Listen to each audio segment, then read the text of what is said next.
Debe ser genial ser una mantenida, se burló su amigo. Mi esposo se rió.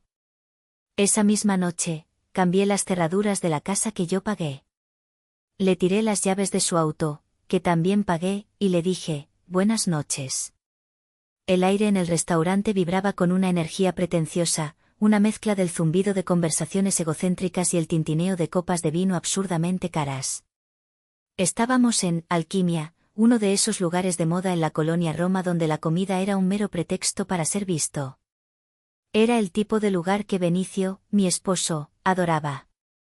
Le permitía interpretar su papel favorito, el del hombre exitoso, el alfa, el proveedor magnánimo. Observaba la escena desde mi lado de la mesa, una espectadora silenciosa en el teatro de su vida. Benicio estaba en su elemento, en el centro de su pequeño universo. Gesticulaba con una mano mientras sostenía un vaso de whisky de 18 años con la otra, narrando una historia sobre cómo había salvado un contrato imposible en la oficina. Era una anécdota que yo ya había oído 3 veces esa semana, y cada vez se volvía más heroica, más grandiosa, con él como el único protagonista brillante. Sus amigos, un séquito de hombres que medían su valía en la marca de su reloj y el logo en su cinturón, asentían con la cabeza y reían en los momentos adecuados. Eran un eco de su propio ego, un coro que le devolvía la imagen idealizada que tanto necesitaba ver. Desde mi posición, podía ver las grietas en su fachada. Veía la forma en que su mirada buscaba constantemente la aprobación del grupo, la tensión en su mandíbula cuando otro intentaba tomar el centro de atención. Veía cómo Tadeo, su supuesto mejor amigo, llevaba una imitación bastante buena de un reloj de lujo, una metáfora perfecta de su amistad. Eran hombres que jugaban a ser poderosos, financiando sus ilusiones con deudas y apariencias. Y yo, sin que lo supieran, era la banquera silenciosa del más convincente de todos ellos.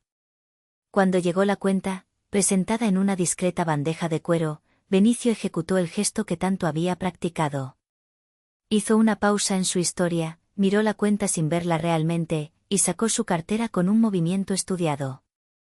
De ella extrajo la tarjeta negra, brillante y pesada, colocándola sobre la bandeja con una deliberada falta de prisa, como un rey firmando un decreto. La tarjeta de crédito sin límite, el símbolo definitivo de su estatus. Nadie en esa mesa, ni siquiera él mismo en su autoengaño, era plenamente consciente de que esa tarjeta era una extensión de la mía, y que la factura de más de 20.000 pesos que acababa de generar se pagaría automáticamente desde una de mis cuentas de inversión. Una cuenta que contenía más dinero del que él podría ganar en 100 vidas de esfuerzo mediocre.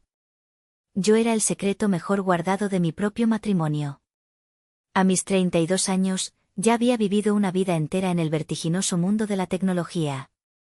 A los 22, recién salida de la universidad, fundé Omnilog, una empresa de software logístico que revolucionó la cadena de suministro en América Latina. A los 27, la vendí a un conglomerado asiático por una cifra que me permitió retirarme antes de que la mayoría de la gente hubiera terminado de pagar sus préstamos estudiantiles. Harta del estrés, de los buitres financieros y de los hombres que solo veían en mí un signo de dólar con piernas, decidí desaparecer del ojo público.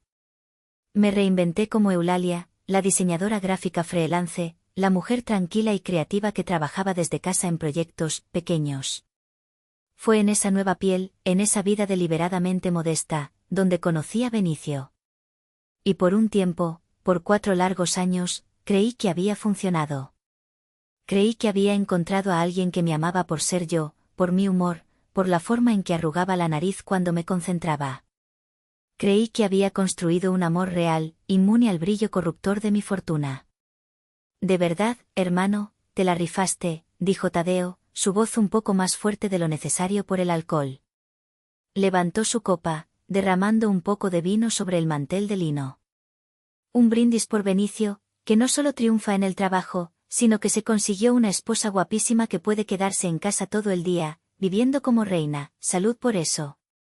El coro de "En salud" resonó en la mesa.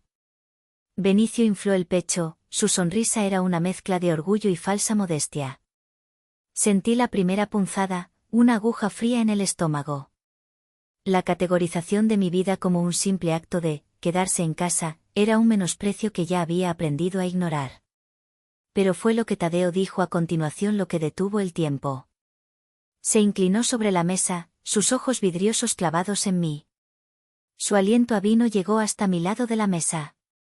Con una sonrisa socarrona, una que buscaba la complicidad de los otros hombres, preguntó en voz alta, para que todos lo oyeran.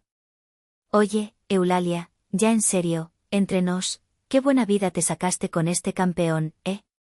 Debe ser genial ser una mantenida. La palabra quedó suspendida en el aire, fea y afilada. Mantenida. El silencio que siguió fue breve, apenas un segundo, pero se sintió como una eternidad. Fue un silencio expectante, un vacío donde el respeto debería haber existido. Y entonces, se rompió. No con una defensa, no con una reprimenda. Se rompió con una carcajada. Primero fue Tadeo, riéndose de su propio chiste. Luego los otros, siguiéndole la corriente, nerviosos al principio, luego más audaces. Y finalmente, la risa que destrozó mi mundo. La de Benicio. No fue una risa incómoda o forzada. Fue una risa genuina, profunda, sonora, que venía desde el fondo de su estómago. Se echó hacia atrás en su silla, golpeando la mesa con la palma de la mano, con lágrimas de diversión asomando en sus ojos. Al reír de esa manera, no solo estaba permitiendo el insulto, lo estaba aplaudiendo. Lo estaba afirmando. Le estaba diciendo a todo su mundo que sí, que estaban en lo correcto, que su esposa era un accesorio, un lujo que él podía permitirse, una hermosa e inútil mantenida. Todo el ruido del restaurante se desvaneció por completo. El murmullo de las otras mesas, la música de fondo, el sonido de los cubiertos, todo desapareció. En mi universo, solo existía el sonido de la risa de mi esposo, rebotando en las paredes de mi cráneo. No sentí la humillación que ellos esperaban. No sentí la rabia que merecían. Sentí algo mucho peor, una claridad absoluta, tan fría y afilada como un fragmento de obsidiana. Comprendí que había pasado los últimos 4 años de mi vida enamorada de una ilusión. Un espejismo que yo misma había ayudado a construir y, peor aún, a financiar. El hombre que amaba no era el hombre sentado frente a mí, riéndose de mi costa. El hombre que amaba nunca había existido. Y en ese instante, mientras su risa seguía resonando, tomé una decisión. El juego había terminado. La mentira se había acabado. Ya no iba a ser el secreto de nadie. Levanté la mirada del mantel y le dediqué a Tadeo una pequeña sonrisa, una sonrisa serena que no llegó a mis ojos. Una sonrisa que, por alguna razón, hizo que la risa de Benicio se apagara lentamente, reemplazada por una repentina e incomprensible inquietud al ver la calma mortal en mi rostro. La risa de Benicio fue una llave que abrió una puerta en mi mente, una puerta que había mantenido cerrada con cerrojo durante 4 años. Detrás de esa puerta no había un cuarto oscuro y aterrador, sino un museo. Mi museo personal. Un lugar silencioso y con una iluminación impecable, donde cada ofensa, cada mentira, cada pequeña traición estaba exhibida como una pieza de arte, perfectamente conservada y etiquetada con la fecha y la hora. Mientras él se recomponía, secándose una lágrima de risa, yo caminaba por los pasillos de ese museo, recordando con una precisión dolorosa. La primera exhibición estaba en el vestíbulo principal, era luminosa y estaba llena de una esperanza que ahora parecía ingenua. Se titulaba, La primera cita. Recordé esa noche como si fuera ayer. Nos sentamos en un pequeño café con un patio arbolado en Coyoacán, un lugar tan auténtico y alejado de la ostentación que él ahora perseguía. Hablamos durante 5 horas seguidas. Yo era simplemente Eulalia, una diseñadora que buscaba inspiración en la vida cotidiana. Él era Benicio, un gerente de proyectos con sueños y un encanto que parecía genuino. Recuerdo la calidez en su voz, la forma en que sus ojos se conectaban con los míos cuando me dijo la frase que compró mi corazón y mi alma. No me importa si diseñas logos en tu pijama o diriges el mundo entero desde una oficina de cristal, dijo, tomando mi mano sobre la mesa de madera rústica. A mí me gustas tú, tu risa, la forma en que arrugas la nariz cuando te concentras. Esa frase fue el cimiento sobre el que construí nuestro futuro. Una promesa de que mi valor no residía en mi cuenta bancaria. Ahora, esa memoria se sentía como una estafa, la pieza central de una gran farsa, el eslogan publicitario de un producto defectuoso. Avancé por el pasillo de mármol pulido hasta la siguiente vitrina, una mucho más grande y brillante, con luces de neón parpadeantes. Se llamaba, el Audi R8. Estaba allí, reluciente bajo una luz cenital, una bestia de metal y poder. El día de su cumpleaños número 35. Le había vendado los ojos con una bufanda de seda y lo había guiado hasta el garaje de nuestro edificio. Cuando le quité la venda, su rostro se iluminó con una alegría tan pura e infantil que borró todas mis dudas. Se abalanzó sobre el coche, un deportivo de más de 3,5 millones de pesos, acariciando sus líneas como si fuera un ser vivo. Me besó, me levantó en brazos, me susurró que era la mejor esposa del mundo, que había hecho realidad su sueño de adolescente. Y yo, hambrienta de normalidad, de ser la que daba una alegría tangible, le creí. 2 días después, la ilusión se resquebrajó. Lo oí hablar por teléfono con Tadeo desde el balcón, su voz inflada de orgullo. Sí, hermano, una locura. Me dieron un bono increíble en el trabajo, una cosa de locos que ni yo me esperaba. Tuve que darme un gusto, ya sabes, para celebrar. Mi corazón se encogió hasta convertirse en un nudo doloroso. Cuando lo confronté esa noche, con suavidad, con un cuidado casi quirúrgico para no herir su ego, él me rodeó con sus brazos y me susurró al oído, su voz era un bálsamo tranquilizador sobre una herida abierta. Cariño, es por mi imagen, ¿cómo se vería si todo el mundo supiera que mi esposa me compró un coche así? La gente hablaría. Dirían que soy bueno, ya sabes. Esto es mejor para los dos. Es nuestro éxito, ¿no? Acepté su lógica porque quería desesperadamente que nuestra mentira funcionara. Me convencí a mí misma de que estaba protegiendo su masculinidad, cuando en realidad, solo estaba habilitando su engaño. Doblé una esquina y me encontré frente a una nueva instalación, añadida hacía apenas un año, vacaciones familiares en la Riviera Maya. El recuerdo era vívido, un resort de lujo, con playas de arena blanca y aguas turquesas. Un viaje que organicé y pagué en su totalidad como regalo para Benicio y sus padres.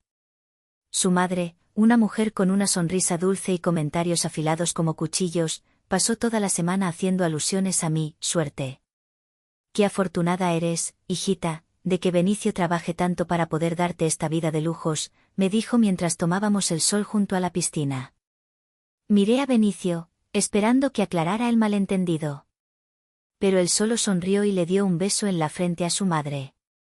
Para eso trabajo, mamá. Para consentir a mi reina. Esa noche, mientras cenábamos, escuché a su padre decirle en voz baja, cuídala, hijo, pero no dejes que se acostumbre. Una mujer sin ambiciones propias puede volverse una carga. Benicio solo asintió, como si estuviera recibiendo un sabio consejo. La pieza final de la exposición principal era la más imponente de todas. Un modelo a escala de nuestro penthouse en Polanco, con cada detalle reproducido a la perfección. La exhibición se titulaba, Nuestro hogar. Recordaba la emoción del día de la firma. Yo había hecho la transferencia por los 80 millones de pesos desde mi laptop, sentada en el suelo de nuestro antiguo apartamento alquilado. Era una transacción que cambiaría nuestras vidas para siempre. Cuando llegó el momento de firmar las escrituras, Benicio se puso serio. Eulalia, mi amor, sé que es tu dinero, pero, necesito que mi nombre esté también en los papeles. Es importante. ¿Por el qué dirán? Para que mi familia y mis amigos me tomen en serio como el hombre de la casa. Y yo, la tonta enamorada que quería proteger su frágil masculinidad, la mujer que había dirigido negociaciones multimillonarias, cedí sin luchar. Desde ese día, cada vez que teníamos invitados, él se encargaba de hacer un tour por la casa, mencionando, como al pasar, la hipoteca brutal, que tenía que pagar cada mes para mantener ese estilo de vida. Se convirtió en el mártir de un sacrificio que nunca hizo, el héroe de una batalla que yo ya había ganado por él antes de que empezara. Recorrí con la mirada estas piezas maestras de la decepción y comprendí el patrón.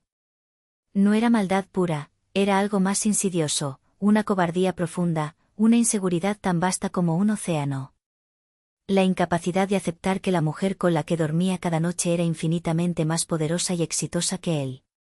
Para mantener su propia fantasía de ser el rey, necesitaba que yo fuera la reina consorte, bonita, silenciosa y, sobre todo, dependiente. La risa en el restaurante finalmente cesó. Benicio me miraba, su sonrisa se había desvanecido, reemplazada por una expresión de confusión.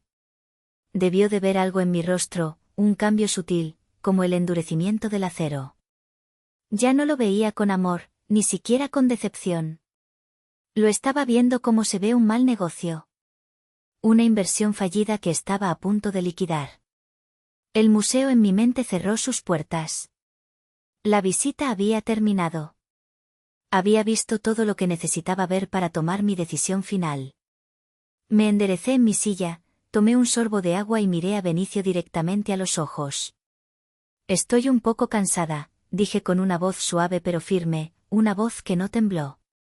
Creo que es hora de irnos a casa. El viaje de regreso fue un corto trayecto de 20 minutos que se sintió como una travesía por un océano helado.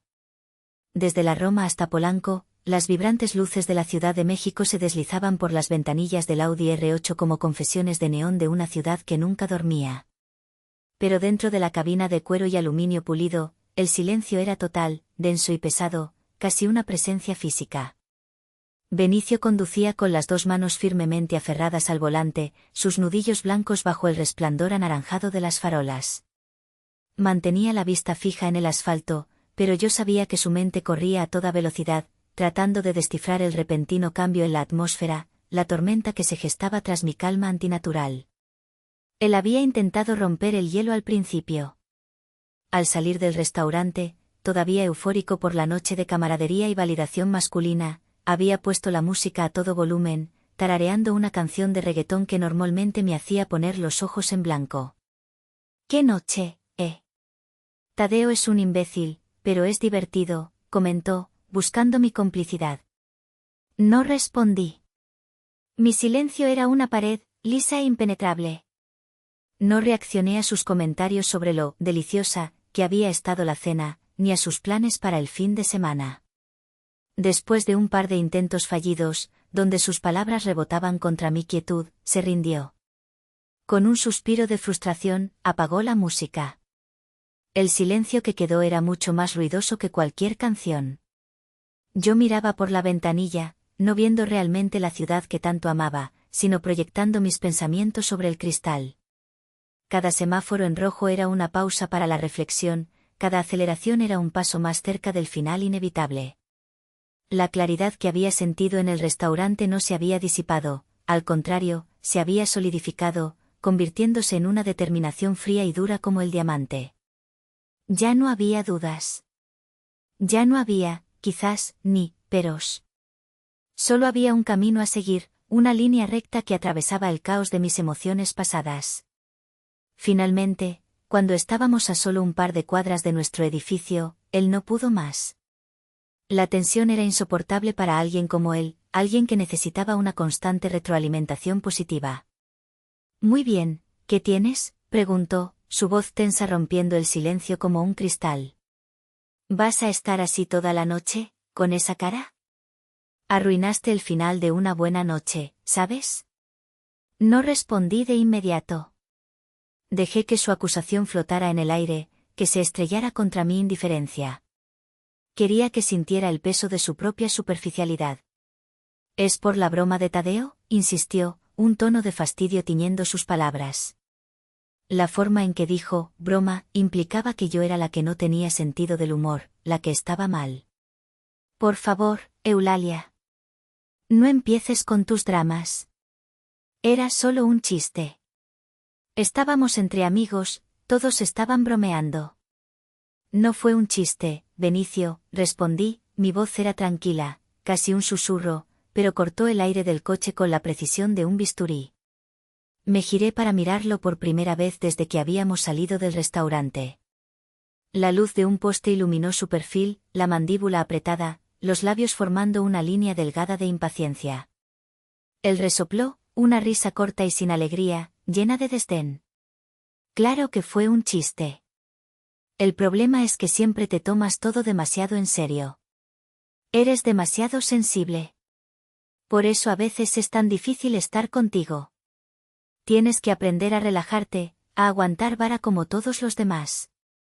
Siempre arruinas los buenos momentos con tu intensidad. Y ahí estaba.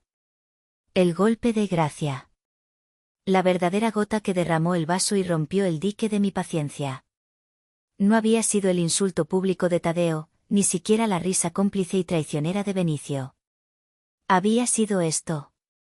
Esta conversación privada, este momento en el que, lejos de las miradas de sus amigos, tenía la oportunidad de disculparse, de mostrar un mínimo de empatía, de decir, lo siento, se pasaron de la raya. Y en lugar de eso, me culpó a mí. Me diagnosticó como, demasiado sensible. Me dijo que el problema no era su falta de respeto, sino mi incapacidad para soportarla.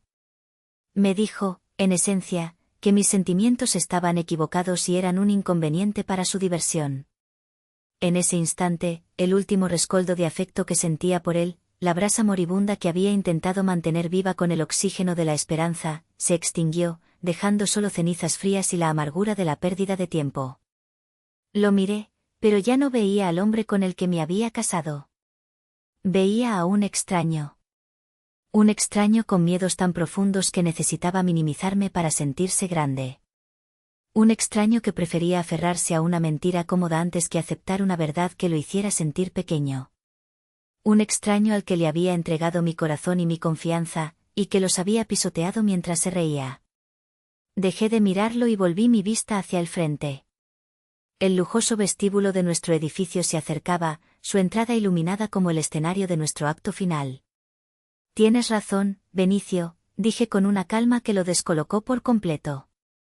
Él esperaba una discusión, lágrimas, un portazo. No esperaba mi acuerdo. Quizá necesito cambiar, concluí, mi voz era un murmullo suave.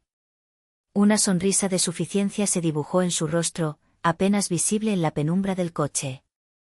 Creyó que había ganado la discusión. Creyó que yo había aceptado mi error y que todo volvería a la normalidad al día siguiente. No tenía ni la más remota idea del tipo de cambio que yo tenía en mente. No entendía que, al aceptar sus palabras, estaba aceptando el final de nuestra vida juntos. Estaba aceptando que él nunca cambiaría, y que, por lo tanto, era yo la que tenía que tomar una decisión. Y ya la había tomado. El Penthouse nos recibió con su silencio habitual, un silencio que normalmente me resultaba reconfortante, el santuario que me aislaba del ruido del mundo. Pero esa noche se sentía diferente. Era el silencio de una sala de operaciones antes de una cirugía a corazón abierto. Estaba cargado de una tensión eléctrica, de la promesa de una acción inminente. Benicio dejó caer sus llaves en el cuenco de plata que había junto a la entrada, un sonido metálico y discordante que resonó en el vestíbulo como el disparo de salida de una carrera. Bueno, voy a la cama. Mañana será otro día, dijo con un aire de magnanimidad, como si me estuviera concediendo su perdón por mi mal humor. Se quitó los zapatos, dejándolos tirados en medio del pasillo, y se dirigió al dormitorio sin mirar atrás. Un rey regresando a sus aposentos, seguro de su dominio. Yo me quedé inmóvil, escuchando sus pasos alejarse por el suelo de mármol. Esperé hasta oír el suave clic de la puerta del dormitorio al cerrarse. Y entonces, mi cuerpo, que había estado tenso como un resorte, se movió con un propósito renovado. No había prisa, no había pánico, no había un torbellino de emociones. Solo una eficiencia fría y metódica, la misma que había usado para construir mi empresa desde cero. Caminé directamente a mi oficina. Ese era mi santuario, la única habitación de la casa que Benicio rara vez pisaba. La llamaba mi cuarto de hobbies, un término condescendiente para el lugar donde yo, en secreto, manejaba mis inversiones y desarrollaba el borrador de mi próximo gran proyecto. Para mí, era el centro de mando de mi verdadero imperio. Cerré la puerta detrás de mí, un gesto simbólico que separaba mi pasado de mi futuro inminente. El sonido del pestillo al encajar en su lugar fue definitivo. Me senté en mi silla de cuero, frente a la pared de cristal que ofrecía una vista panorámica de la ciudad dormida, un tapiz de luces parpadeantes que se extendía hasta el horizonte. Durante un minuto, simplemente observé, respirando hondo. Estaba a punto de demoler mi propia vida, la vida que con tanto esmero había construido sobre una base de mentiras piadosas. Me detuve un instante, mirando una foto en mi escritorio, Benicio y yo en nuestra luna de miel en Tailandia, sonriendo, felices, ajenos a la farsa que ya estaba en marcha. ¿Había habido algo real? ¿O todo fue una proyección de mis deseos? Un suspiro escapó de mis labios, no de duda, sino de despedida a esa mujer ingenua de la foto. Luego, mi determinación regresó, más fuerte que antes. Saqué mi teléfono y realicé la primera llamada. Sonó 2 veces antes de que una voz somnolienta pero instantáneamente alerta respondiera. «Eulalia, ¿estás bien?» Son la 1:30 de la mañana. Estoy bien, Amparo, dije, la voz de mi hermana mayor era un bálsamo de cordura. Pasó. Se cruzó la línea. Hubo una pausa en la otra línea, no de sorpresa, sino de profunda y resignada comprensión. Amparo era la única persona en el mundo que conocía toda mi historia. Me había advertido sobre Benicio desde el principio, no con celos, sino con una intuición afilada. «Ten cuidado, Lali», me había dicho una vez. «Veo cómo te mira. No te ve a ti, ve una vida fácil. Es un fantasma que quiere habitar en una casa que no construyó». «Te lo dije», susurró Amparo, y en sus palabras no había regaño, solo apoyo. «¿Estás lista para hacer lo que tienes que hacer?» «Estoy lista», respondí, mi voz era firme. «Voy a terminar esto esta noche». «Bien», dijo ella. «Sabes que te apoyo en todo». Sin preguntas, ¿necesitas que vaya para allá? ¿Necesitas un abogado? Tengo el número de la mejor abogada de divorcios de México en marcación rápida para ti desde hace 2 años. Una pequeña sonrisa se dibujó en mi rostro. Gracias. Pero no todavía. Esto tengo que hacerlo yo sola. Hablamos mañana. Colgué, sintiéndome más fuerte sabiendo que tenía una aliada incondicional en mi esquina. Inmediatamente, busqué en mi lista de contactos encriptados. Era una lista que nadie conocía, llena de los nombres de las personas que realmente movían los hilos, abogados de alto perfil, asesores financieros discretos y servicios especializados. Encontré el número que buscaba, Seguridad Privada Osorio. Era una empresa de élite, casi mítica, conocida por su discreción y su disponibilidad 24/7 para la clientela más exigente y paranoica de la ciudad. Un hombre con una voz grave y profesional contestó al primer timbrazo, como si estuviera esperando mi llamada. «Osorio», dijo, sin más. «Señor Osorio, mi nombre es Eulalia». El licenciado Matos me dio su número, usé el nombre de mi abogado principal para establecer mi credibilidad. «Necesito un servicio de emergencia en mi domicilio en Polanco. Requiero un cambio completo de todas las cerraduras y la reprogramación de todos los códigos de acceso, incluyendo el del garaje. De forma inmediata». «Entendido, señora, ¿hay alguna situación de riesgo activo? ¿Necesita un equipo de extracción?» «Ninguna», respondí con frialdad. «La situación es contenida. Mi esposo ya no vive aquí. Simplemente estoy actualizando mi seguridad. La máxima discreción y rapidez son imperativas. No quiero alertar a los vecinos ni al personal del edificio». «Por supuesto. Nuestro equipo opera en silencio absoluto». «La tarifa de emergencia nocturna es considerable», advirtió. «El dinero no es un problema», dije, y pude casi oír su asentimiento a través del teléfono. «Envíeme los datos para la transferencia. Mis cámaras de seguridad registrarán su llegada. La puerta del área de servicio estará abierta». Le di la dirección. Mientras él me enviaba los datos bancarios a un chat seguro, yo ya estaba en el portal de mi banco, autorizando la transferencia por una suma que equivalía al salario de Benicio de 3 meses. El dinero se fue de mi cuenta al instante. Un segundo después, recibí su confirmación. «Equipo en camino. Tiempo estimado de llegada, 45 minutos. Colgué y me levanté. Caminé sigilosamente hacia el dormitorio principal. La puerta estaba entreabierta y pude oír los suaves ronquidos de Benicio, el sonido de la dichosa ignorancia. Entré en el vestidor, un espacio más grande que muchos apartamentos, y tomé una pequeña maleta de viaje de cuero. Con movimientos precisos y desapasionados, como una enfermera preparando un quirófano, empaqué lo esencial para él, un par de trajes, unas cuantas camisas, ropa interior, sus artículos de aseo y, como un gesto final de una piedad que ya no sentía, el cargador de su celular. Dejé la maleta junto a la puerta principal. Era un punto final. Un paquete de despedida. El último acto de servicio que haría por el hombre que creía que la mantenida era yo. El tiempo de espera fue extrañamente sereno. Me preparé una taza de té de manzanilla, no porque estuviera nerviosa, sino como un ritual de calma antes de la tormenta. Me senté en el sofá de la sala, un sofá de diseño italiano que yo había elegido y pagado, y observé las luces de la ciudad a través del ventanal. Cada minuto que pasaba era un ladrillo más en el muro que estaba construyendo entre mi antigua vida y la nueva. No había nervios, no había arrepentimiento. Solo la tranquila y fría ejecución de una decisión irrevocable. Exactamente 45 minutos después de mi llamada, como un reloj suizo, vi una camioneta negra sin distintivos detenerse discretamente frente al edificio. 3 hombres vestidos con uniformes oscuros y profesionales, que podrían haber sido confundidos con personal de mantenimiento si no fuera por su porte disciplinado, bajaron y se dirigieron a la entrada de servicio. Recibí una notificación en mi teléfono, señor Osorio. Estamos aquí. Les abrí la puerta de forma remota y los observé a través de las cámaras de seguridad mientras subían en el elevador de servicio. Cuando llegaron a mi piso, los recibí en la puerta. El señor Osorio, un hombre de unos 50 años con una presencia imponente y ojos que no se perdían nada, me saludó con una inclinación de cabeza. Su equipo se mantuvo un paso atrás, respetuosos y alerta. Señora.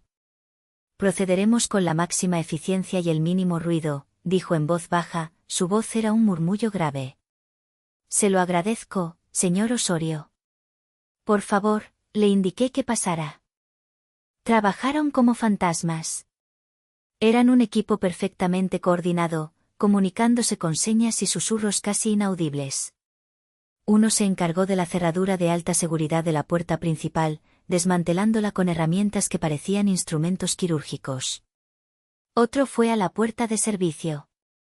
Y el tercero, con una laptop, se conectó al panel de control del edificio en mi vestíbulo para reprogramar el sistema de acceso del garaje y los elevadores.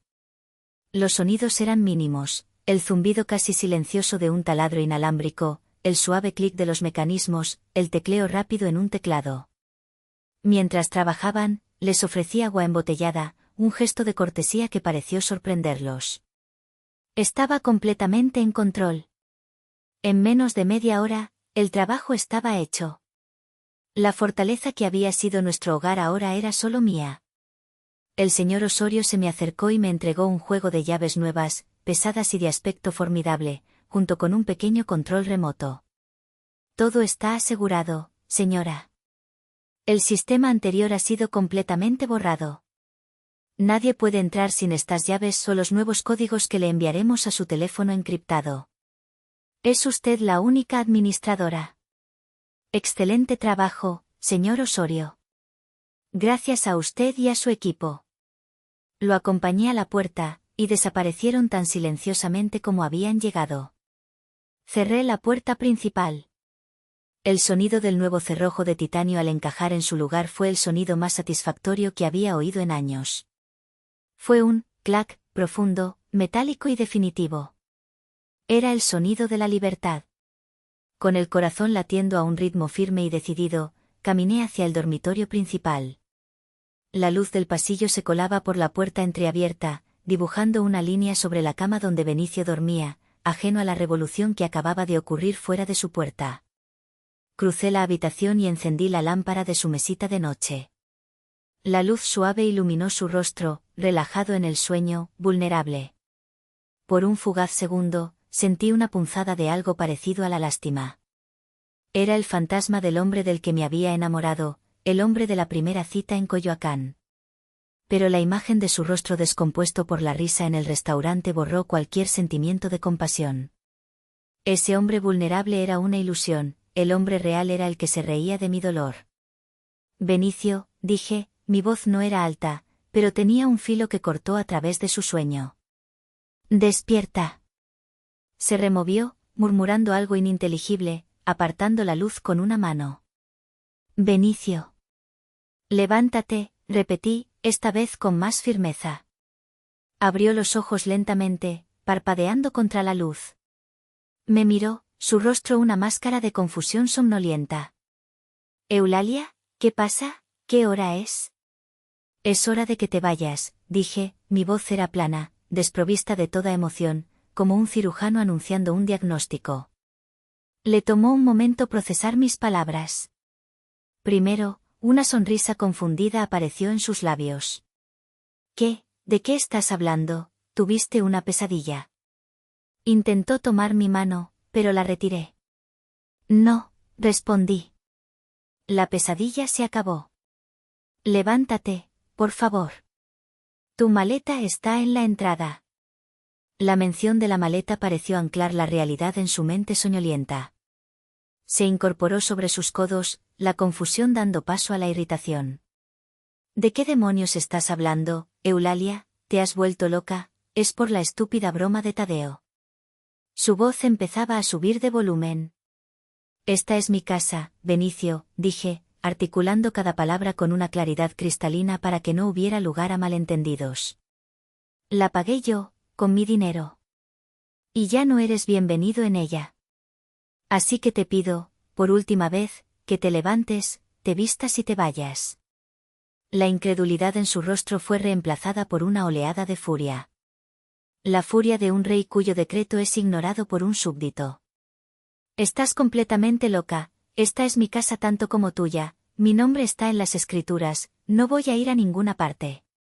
Se levantó de la cama de un salto, vistiéndose solo con los pantalones del pijama, y se dirigió a la puerta del dormitorio con la intención de salir y dar un portazo, de reafirmar su autoridad. Voy a dormir en el cuarto de huéspedes para no tener que ver tu cara de loca, mañana hablaremos con mi abogado. Lo vi llegar a la puerta principal.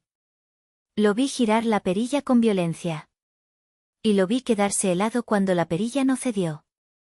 La empujó. No se movió. La sacudió con toda su fuerza. Nada. La puerta estaba sellada como la tumba de un faraón. Se dio la vuelta lentamente y me miró. La furia en su rostro había sido reemplazada por algo nuevo. Un desconcierto profundo, una grieta en su armadura de arrogancia que se ensanchaba rápidamente. Por primera vez esa noche, vi miedo puro en sus ojos. Comenzó a golpear la puerta con los puños, el sonido sordo resonando en el silencio del apartamento. Eulalia, ¿qué hiciste? Abre esta maldita puerta. Yo no me moví del umbral del dormitorio. Simplemente lo observé, con los brazos cruzados, mientras su mundo se desmoronaba, un golpe a la vez. La rabia de Benicio se estrellaba contra la puerta de caoba maciza, pero la puerta, como yo, ya no cedía.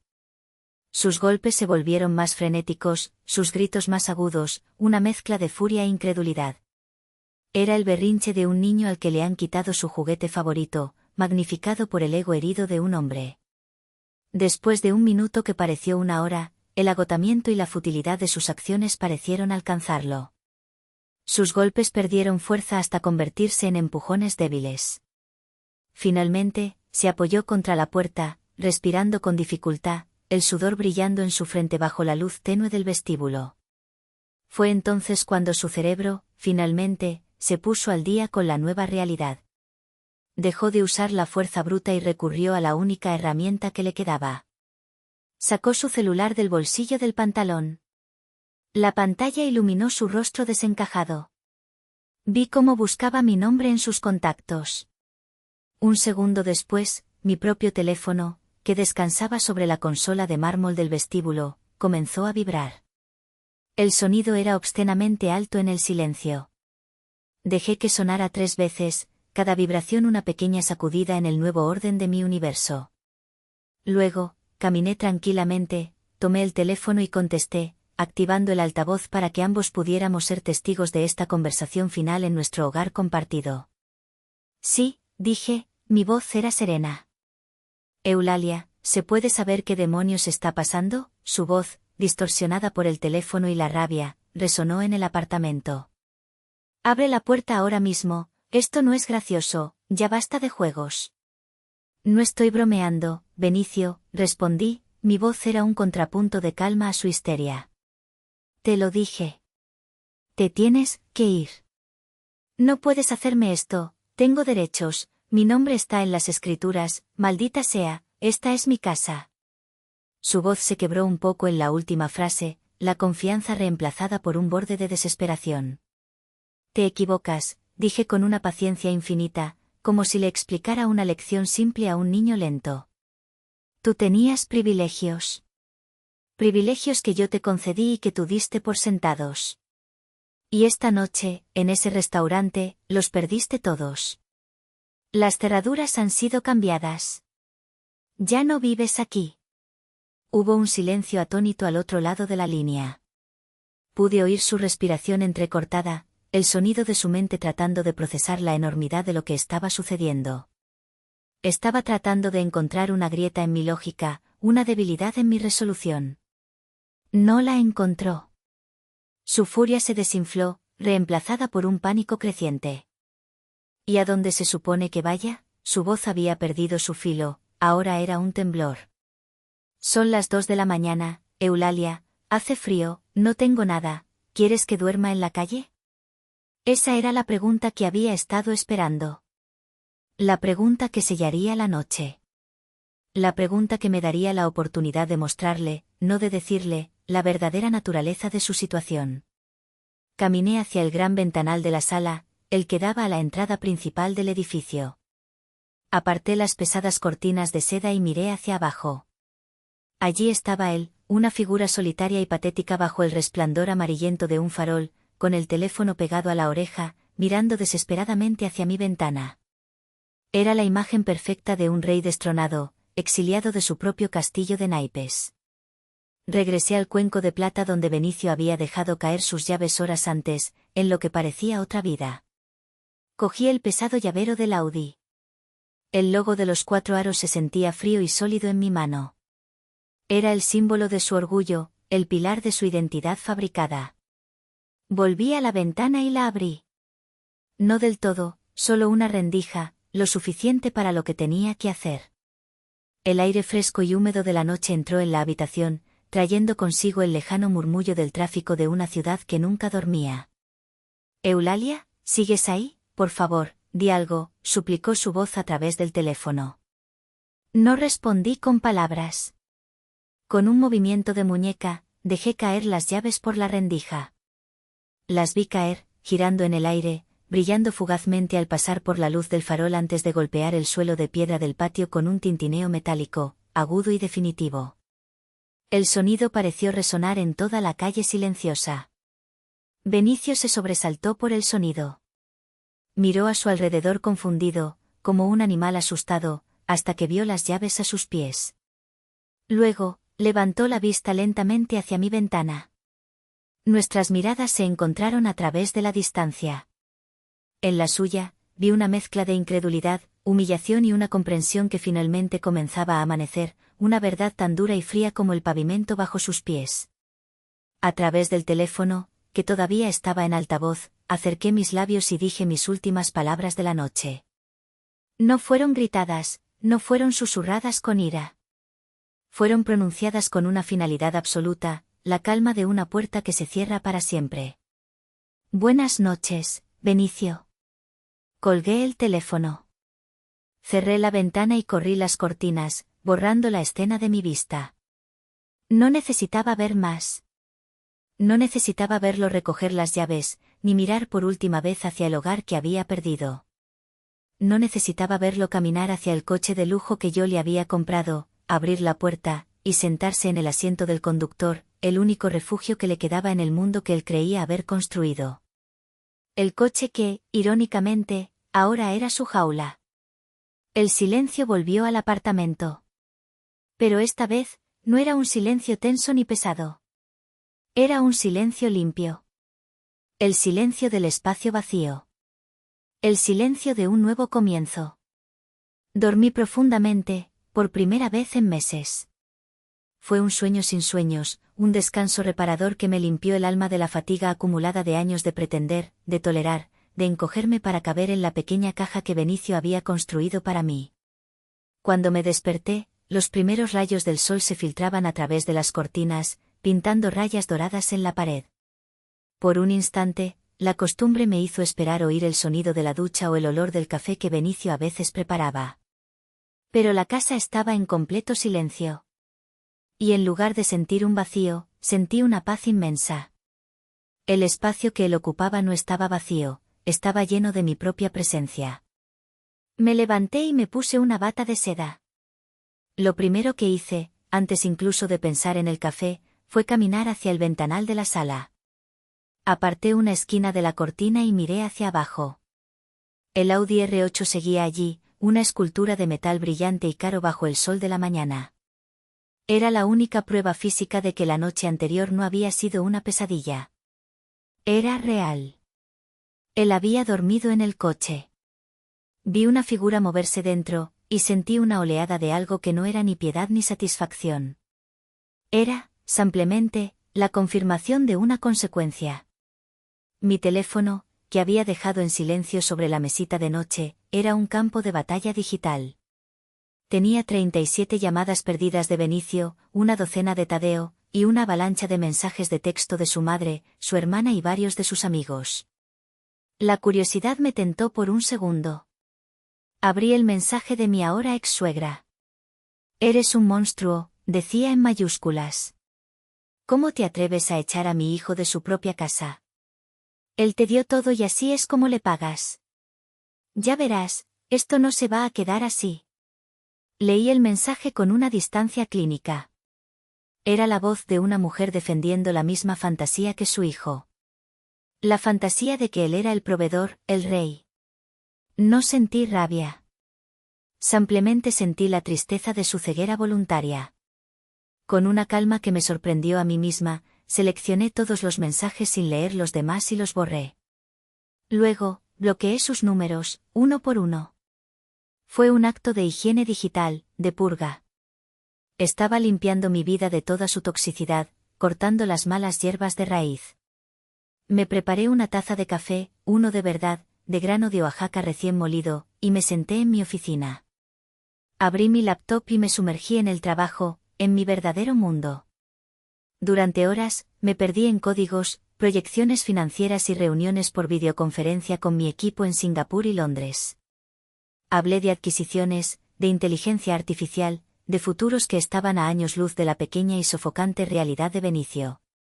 Me sentía viva, poderosa, yo misma. La Eulalia que había mantenido encerrada durante 4 años finalmente podía respirar, y el aire era estimulante. Alrededor del mediodía, un nuevo mensaje de texto logró pasar mi bloqueo. Era de un número desconocido, pero supe de inmediato que era él. Debía de haberle pedido el teléfono a alguien. Eulalia. Por favor. Lo siento. Fui un completo imbécil. No sé en qué estaba pensando. Tienes razón, en todo. Por favor, tenemos que hablar. Tengo frío y hambre. No sé qué hacer. Te lo ruego. El tono era completamente diferente. La arrogancia, la rabia, la incredulidad, todo se había ido. Lo que quedaba era la voz de un hombre desnudo, despojado de todas sus pretensiones. Un hombre asustado. Un hombre que se había despertado de su sueño y se había encontrado con la dura y fría realidad. Lo consideré por un momento. Podría ignorarlo. Podría dejarlo a su suerte. Sería lo que él, en cierto modo, merecía. Pero esa no era yo. Mi objetivo no era destruirlo, era liberarme. Y para liberarme por completo, necesitaba un cierre. Necesitaba una conversación final, no para reconciliarme, sino para establecer los términos de mi nueva independencia. Necesitaba que él entendiera, sin lugar a dudas, por qué todo se había terminado. Le respondí. Nos veremos para almorzar. En el Café de los Recuerdos, en la esquina de nuestra antigua calle. A la 1 en punto. Ven presentable. Tienes 1 hora. No era una invitación, era una citación. Estaba estableciendo las reglas del juego desde el principio. La reunión sería en un lugar neutral, un lugar que simbolizaba el pasado, para poder enterrarlo allí. En mis términos. La dinámica de poder había cambiado irreversiblemente, y quería que él lo entendiera antes de que nos viéramos cara a cara. Me duché y me vestí. No elegí un traje de poder ni un vestido de venganza. Elegí unos vaqueros cómodos, una camiseta blanca de algodón y unas zapatillas. Era la ropa de la verdadera Eulalia, la mujer que ya no necesitaba disfrazarse para nadie. Antes de salir, me miré en el espejo del vestíbulo. La mujer que me devolvía la mirada parecía diferente. Parecía más alta, más fuerte. Parecía libre. Y por primera vez en mucho tiempo, me gustó lo que vi. El Café de los Recuerdos era un lugar pequeño y discreto, un refugio de nuestro pasado. Fue donde tuvimos nuestra tercera cita, donde le conté, entre risas, mis sueños de ser una gran diseñadora. Elegí ese lugar a propósito. Quería que el fantasma de lo que pudimos haber sido estuviera presente en nuestra conversación final, como un testigo silencioso de todo lo que se había perdido. Llegué 5 minutos antes y elegí una mesa en la esquina, una que me daba una vista clara de la entrada pero que también ofrecía privacidad. Pedí un agua mineral y esperé. Él llegó puntual, a la 1 en punto. Su apariencia era impactante. Se había puesto uno de los trajes que le había empacado, pero estaba arrugado, como si hubiera dormido con él. Tenía ojeras oscuras bajo los ojos y una barba incipiente que le daba un aire de desamparo. Había intentado parecer presentable, pero el agotamiento y el shock eran evidentes.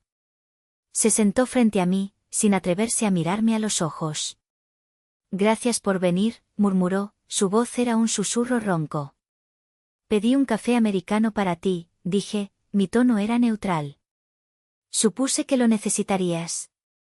Él asintió, agradecido, y tomó un largo sorbo, sus manos temblaban ligeramente. El silencio se instaló entre nosotros, incómodo y pesado, lleno de todas las palabras que nunca nos habíamos dicho. Finalmente, levantó la vista, y vi en sus ojos una vergüenza tan profunda que casi me conmovió. Eulalia, lo siento, dijo, su voz se quebró. No hay excusas para lo que hice. Fui un idiota, un arrogante, un ciego. Lo que dijo Tadeo, y mi risa, fue lo más estúpido y cruel que he hecho en mi vida. Estaba tan inseguro, tan necesitado de sentirme importante frente a ellos, que te sacrifiqué a ti. Te usé para inflar mi propio ego patético. Y me arrepentiré de ello cada día de mi vida. Su disculpa sonaba sincera. Por primera vez, no estaba actuando. Vi el dolor en sus ojos, la humillación.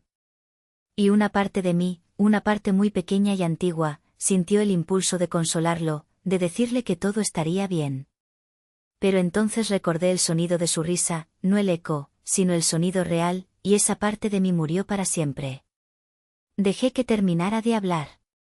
Lo escuché con una paciencia que no sentía, la paciencia de un médico escuchando los síntomas de una enfermedad incurable. Cuando finalmente se quedó sin palabras, esperando mi veredicto, tomé un sorbo de mi agua. Aprecio tu disculpa, Benicio, dije con calma. Y te creo. Sé que lo sientes ahora. Pero no entiendes el problema real. Él frunció el ceño, confundido. ¿Qué quieres decir? Te estoy diciendo que lo siento, haré lo que sea para arreglarlo. No fue la broma, Benicio, expliqué, mi voz era suave pero firme como el acero. La broma fue solo el síntoma. La verdadera enfermedad fue tu risa. Tu risa no fue un error de juicio en una noche de copas. Fue una revelación. En ese momento, me revelaste la verdad que habías estado escondiendo, incluso de ti mismo, te encantaba la fantasía en la que vivíamos. La fantasía del hombre exitoso que mantenía a su hermosa y dócil esposa. Te gustó tanto esa fantasía que estabas dispuesto a humillarme públicamente para protegerla. Preferías aferrarte a esa mentira antes que admitir la verdad, que la mantenida era la que te mantenía a ti. Deslicé una delgada carpeta de cartón sobre la mesa. Él la miró como si fuera una serpiente. ¿Qué es esto?, preguntó con voz ahogada. La verdad, respondí. Ahí dentro están las copias de los estados de cuenta de los últimos 4 años. Las transferencias para la compra de la casa, los pagos mensuales de tu coche, los resúmenes de las tarjetas de crédito que usabas para impresionar a tus amigos. Todo. No la abrió. No necesitaba hacerlo. La verdad estaba en mis ojos, fría e irrefutable. El respeto, Benicio, continué, mi voz se suavizó con un toque de tristeza, no por él, sino por nosotros, por la idea de nosotros. No es algo que se pueda pedir de vuelta una vez que se ha roto en 1000 pedazos. No se puede pegar como un jarrón roto. Se gana cada día, con pequeñas acciones, con la defensa silenciosa, con el apoyo incondicional. Y nosotros perdimos esa oportunidad hace mucho tiempo. Me levanté de la silla. La conversación había terminado. Mi abogado se pondrá en contacto con el tuyo para iniciar los trámites de divorcio. Seré justa. No te dejaré en la calle, no soy como tú. Pero nuestra vida juntos se ha terminado. Él se quedó sentado, con la mirada fija en la carpeta, su rostro era un lienzo de arrepentimiento y comprensión tardía. La comprensión de que había perdido algo infinitamente más valioso que el dinero. Salí del café y entré en la brillante luz del sol de la tarde. El aire de la ciudad nunca se había sentido tan fresco, tan limpio. Mientras me alejaba, dejando atrás a Benicio y los restos de nuestro matrimonio, no me sentía victoriosa. No me sentía vengativa. Me sentía, por primera vez en mucho, mucho tiempo, completamente y absolutamente libre. ¿Hice lo correcto, o mi venganza fue demasiado cruel? ¿Ustedes qué hubieran hecho en mi lugar? Gracias por acompañarme en esta historia. Si te gustó, no olvides suscribirte y dejar tu opinión en los comentarios. Tu apoyo significa todo para nosotros.